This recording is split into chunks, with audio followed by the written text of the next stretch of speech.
Resolved, the United States federal government should ban all testing that requires the use of animals. I stand in affirmation. Before I state my three specific grounds, allow me to define the following key terms as they pertain to this debate. From dictionary.com, ban, officially or legally prohibit.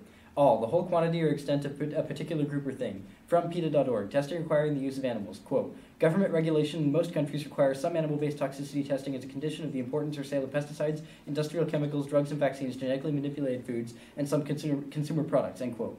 For this debate sponsored by PETA, we will restrict the debate to those tests required for the market approval of the above products. Contention 1. The issue with animal testing is not only that it is morally objectionable, but that it is less desirable than other techniques. The 3 R's evaluation of 1959 established a hierarchy of ethical behavior in regards to animal testing. From the original author's paper, Russell and Birch, 1959, quote, the 3 modes are now considered the 3 R's of humane testing. Replacement means the substitution for conscious living higher animals, humans. Reduction means reduction in the numbers of animals used to obtain information. Refinement means any decrease in the incidence or severity of inhumane procedures applied to those animals which still have to be used, end quote.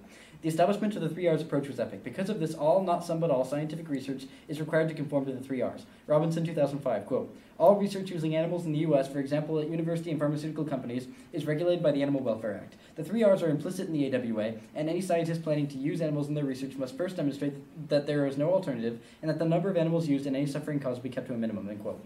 Science, therefore, has adopted as a standard the practice that animal testing should only be used in the most rare and extreme circumstances. Thus, the live in vivo testing of animals is the least desirable scientific approach. Contention 2. Alternative modes of testing exist, and these alternatives are equally effective without utilizing animals. Helen Marston of the New Internationalist magazine, June 2011, sums it up beautifully. Quote, a battery of human-specific in vitro methodologies and preclinical testing is far more predictive depending on data from other species. Even the US FDA confirms that 9 out of 10 drugs proven successful in animal tests fail in human trials. In the past, much research has been based on animals because we didn't know any better. Today, we are far more aware of the dangers of extrapolating from one species to another, and we have scientific in vitro research methods. Mass spectrometry, genome mapping, innovative imaging techniques, just to name a few, end quote. Additionally, in silico computer simulation testing has become the preferred method and is very effective and cheaper.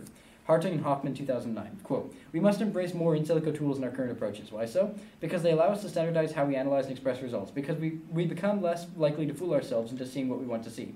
Because it will help us to deal with complex situations and methodologies where non-formal analysis is not possible.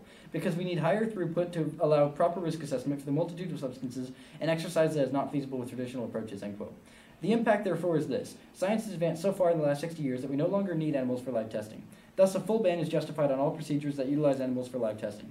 Contention 3. In vivo live animal testing is not only undesirable, its failures have produced harmful effects on humans. Pippin and Sullivan, 2013, quote, humans respond differently to administered pharmaceuticals than any other animal. The surprise comes when scientists, physicians, and regulatory officials are willing to risk the health of their patients by relying on animal experiments to predict the effects of drugs on humans, sometimes with grave results. According to some estimates, adverse drug reactions are responsible for 2.2 million hospitalizations and 106,000 deaths annually. A shockingly low 56% of all known human teratogens are positive in 1 of 6 species surveyed. The article continues to establish cases over the last 4 decades where drugs tested okay but were released to the public with thousands of deaths and mutilations.